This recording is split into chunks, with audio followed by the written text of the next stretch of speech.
could tell you what this evening has meant to me. Oh, thank you, Morton. I had a swell time.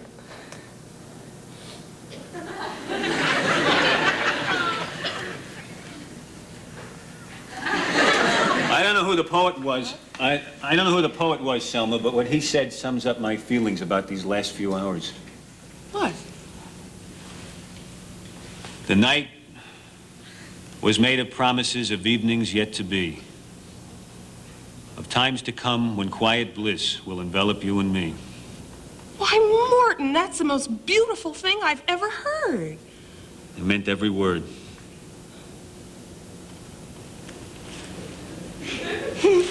May I come in? Not tonight. It's a little late. Tomorrow, then? Well, sure, yes. Tomorrow would be fine. How about here? Dinner. I'll fix you my specialty, fried chicken. I'd like that. I'd like that a lot. 7:30? Oui, à 7h30. Good night, Morton. Good night, Selma.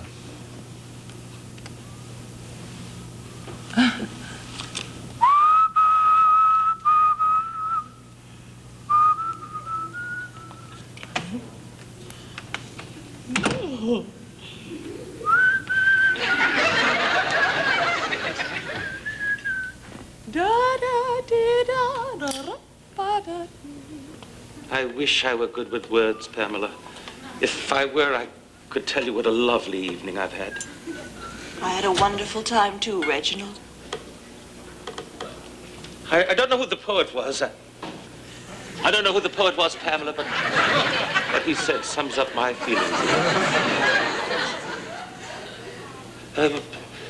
The night was made of promises of evenings yet to be, times to come, when quiet bliss will envelop you and me. That's the most beautiful poem I ever heard. Ever, ever, ever. I meant every word.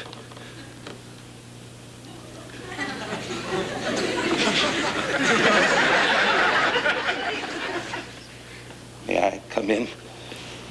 It's not tonight, Reginald. Perhaps another time we can have one of those evenings yet to be. Tomorrow, perhaps. All right. Come here for dinner. I'll cook you the best darned meal you've ever had. Fried chicken. Bouillon avec pommes frites. I'd like that. I'd like that a lot. 8:30? Oui.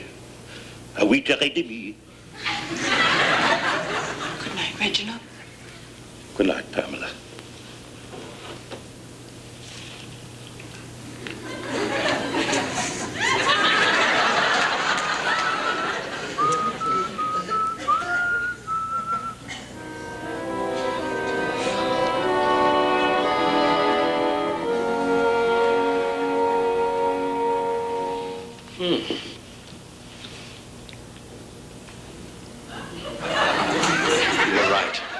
Was the best bœuf bourguignon I've ever eaten. I'm so very glad, Reginald. I wanted so terribly desperately for this to be one of those evenings yet to be. As did I.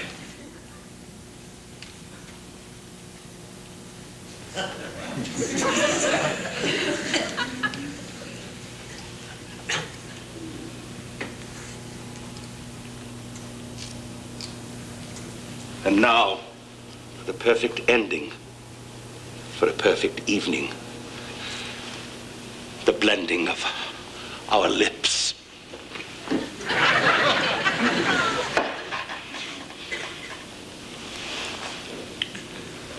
Oh, Reginald, dear Reginald, I never knew it could be like this. Never. I think this is what they call true love, Pamela.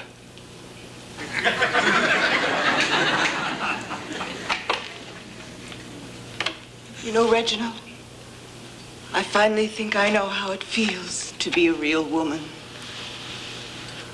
I'm yours.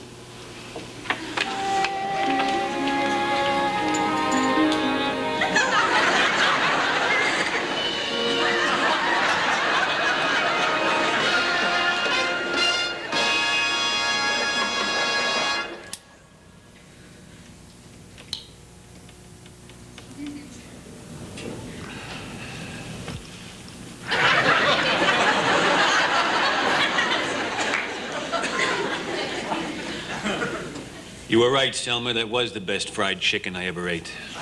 I'm so glad you enjoyed it, Morton. Because you see, I wanted so desperately, terribly, to make this one of those evenings yet to be. As did I. Oh, I'm sorry.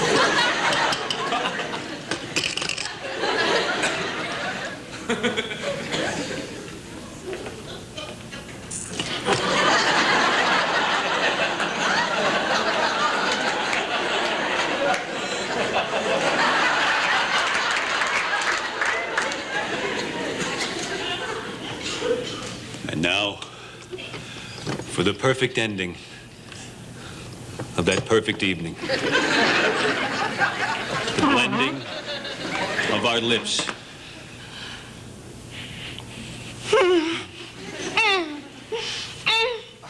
Oh, Morton.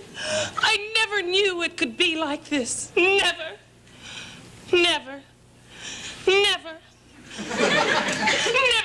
Never. I never knew. I mean, I just never knew. I never knew it could be like this, Morton. I never knew it. Morton, now I know what it feels like to really be a woman. Morton, I'm yours. Oh, and Morton, when you speak of this later, and you will, please be kind. Hey, that's from Tea and Sympathy. Frankly, Morton, I don't give a damn. That's from Gone with the Wind. Right. You think you're the only one that ever watches movies on TV? Well, every single thing you have been saying to me for the past 2 nights is from the strange loves of Pamela Hotchkiss. I suppose maybe you want to marry me for my money and then have Cesar Romero kill me, huh? I don't even know Cesar Romero.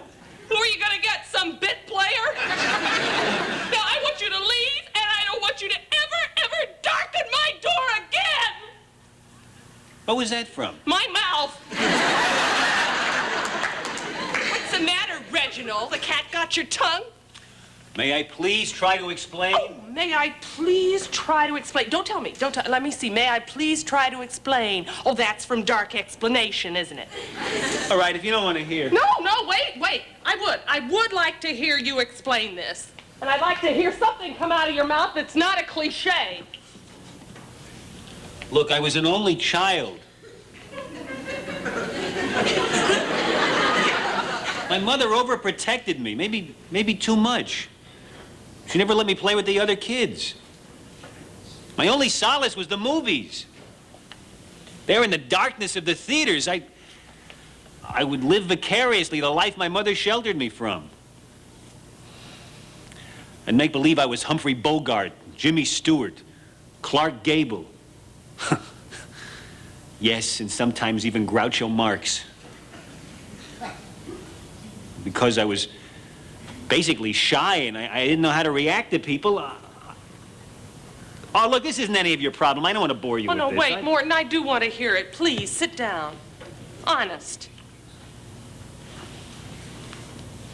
Because I didn't know how to talk to people. I used the lines that my movie heroes used. Remember when I asked you out? Mm-hmm. Cary Grant asked Irene Dunn out that way.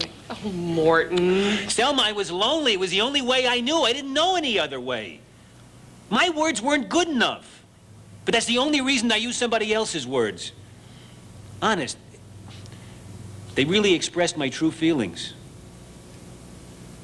If that upsets you, I'm sorry. You were that lonely? I still am. Oh, you poor darling. Oh, look, I didn't tell you this to make you feel sorry for me. I just wanted you to know my intentions were honest. I mean, I wouldn't have bothered using somebody else's words if I didn't care. Oh, Morton, wait. Don't go, please. Morton, we can still have that evening yet to be.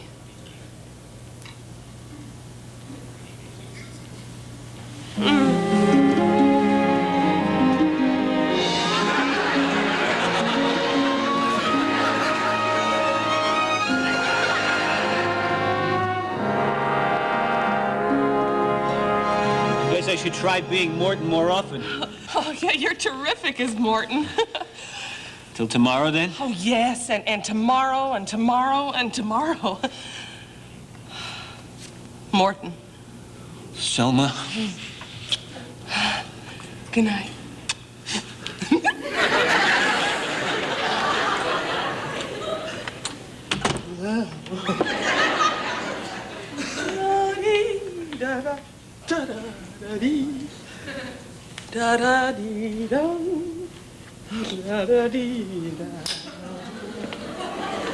And my only solace was the movies. There it is. Live vicariously the life that my mother sheltered me from. I would make believe I was Humphrey Bogart, Jimmy Stewart, Clark Gable. No! Yeah. And sometimes even Groucho Marx. Because I was basically shot.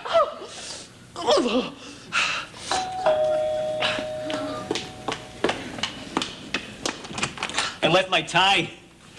What's the matter? You late show think! It was on tonight? Why couldn't you just be yourself? Why couldn't you just be yourself? You wouldn't have liked myself. I'm a very boring person. If I try to make my own conversation, all I wind up talking about is my brake linings. You know, I've been having a lot of trouble with my brake linings lately. They've been making a funny noise, you know? They've been like squeaking, like... No, they've been more like a squeal. No, you know what they do? They go... Is that a squeal or a whistle? Well, anyway. I took them over to Herbie at Ralph's Garage, you know? You want to know something funny? I always thought Herbie just worked at Ralph's Garage. He owns the place. Isn't that something? I mean, a guy named Herbie owning a place called Ralph's? And I asked him, I said, how come, if you're named Herbie, how come you own a place called Ralph's, you know? And he said, no, he really said, this'll kill you. Listen to what he said. He said, I don't know. Boy, I really got a howl out of that.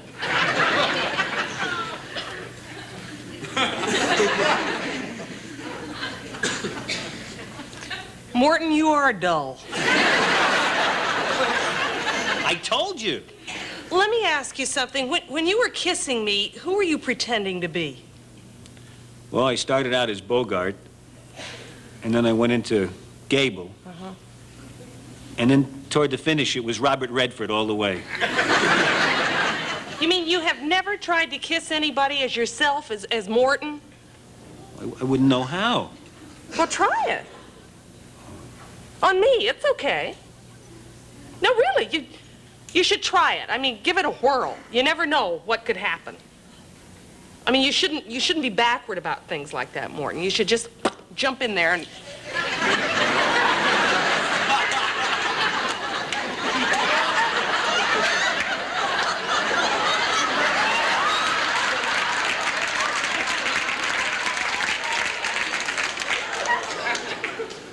That's your basic Morton. It was nice meeting you, Selma. Wait. Don't leave yet. Let's give it one more try. Mr. Redford.